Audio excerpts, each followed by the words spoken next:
My music journey starts with my parents. I believe that God preordains who you come through, and my parents were both musicians. So one of them does it for a living till this day. One of them did it for a living for a while. They both learned in church.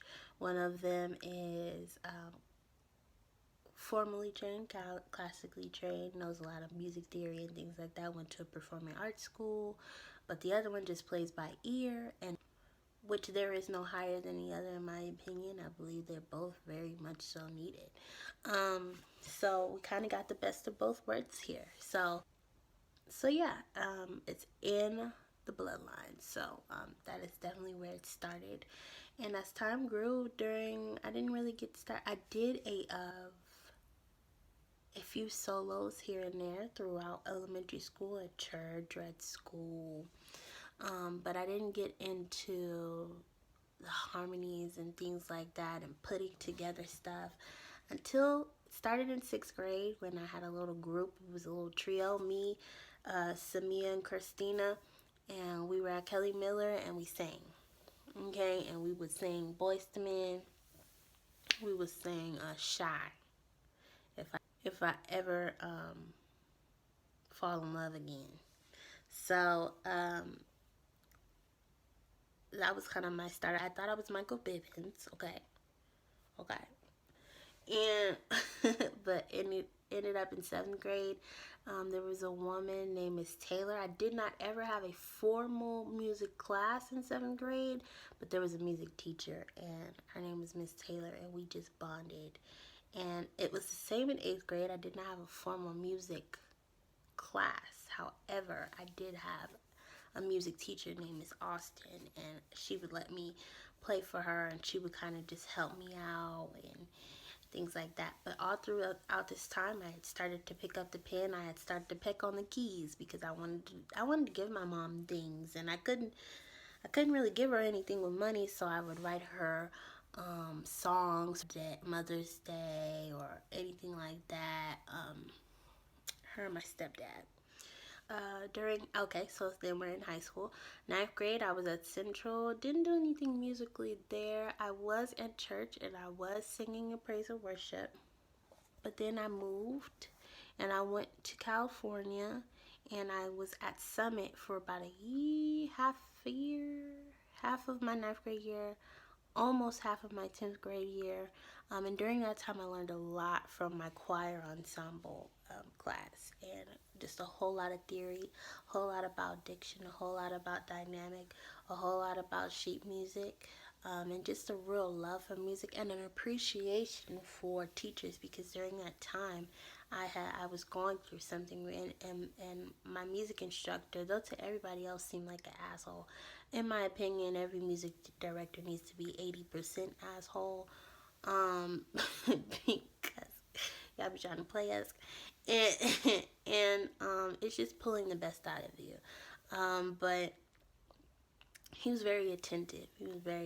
He knew how much I loved music, and even though I couldn't really sight play on the keyboard, on the piano, he would allow me to sing my songs in front of the class. So if I would write one and I wanted to show him, and he would let me sing it in front of the classroom. He was always very supportive in that way. So that was nice.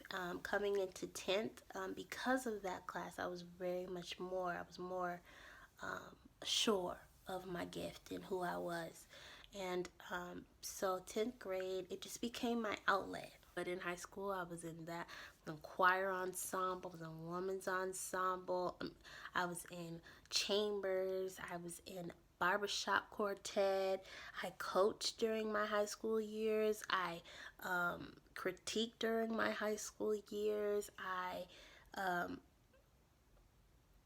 arranged during my high school years, and it was all fun. Okay, so that was that during high school, and I moved to Cali, and during that year or two, year and a half, basically, it's so hard to be creative when you're stressed, like about what you want and where you're going, you know. But I learned a lot about the production aspect.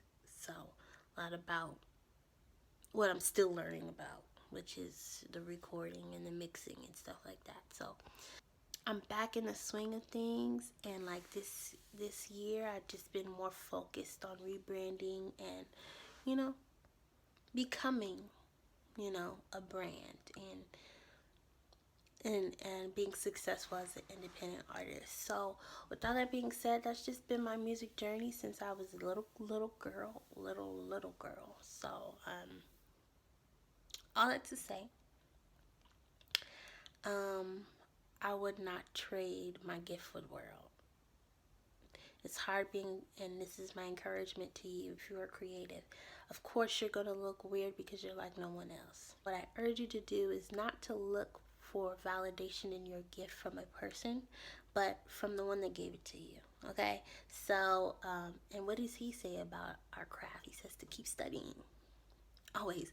And that's my advice to you, just to keep studying, keep learning. Never get into a place where you're complacent or haughty enough to believe that you don't need anybody else's help. If you find yourself getting agitated when somebody tries to teach you something, there's a problem. Notice it. It's making you complacent. Okay? And with that being said, be yourself. There's something in you that the world needs. Okay? There's something in you that the world needs. And find out what that thing is and be true. Find out who you are, be true. Because that's what we need. We need that authenticity. We need that flavor that you have, that thing that you got. And you can only find it if you distance yourself from the expectations of other people. Girl, boo. Find your thing. Go for it. Okay? And art is expression. When I coach, I find that my school years were so hard because I had to do the opposite of what I had gotten so good at, which is putting my heart, soul, and emotion into my expression and expressing it through my art. Well, in class, you can't do that. You can't do that through math. You know, like you can't do that through an essay about Romeo and Juliet. You know, unless it's asking an opinionated prompt. But you can't, you know. So what I'm telling you to do as an artist is you'll make the best of an impact to your audience. You'll connect if you're relatable. If you're real about where you are. Okay? And connect. Okay? Connect with people who are like-minded. And isolate yourself from those who aren't. Protect yourself, protect your peace. Okay? That's about it. Be on the lookout for my new EP coming out on Christmas Day. Okay? It's entitled A Cmajor Christmas. Okay? You will be seeing more videos from me on this channel, as well as continuing to see your little acapella videos as well. May the Lord be with us while we're absent from one another. And yeah, much love to you. Okay, bye. Did you subscribe? Okay, subscribe, right? Hit a like, hit a comment, you know, do what you gotta do on this video.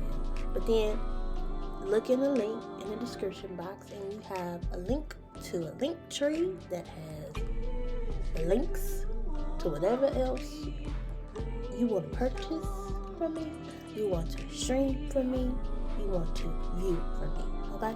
And then also in the description box is my social medias, okay? So handle your business, be about your business, okay? Love y'all. Again, have a good one.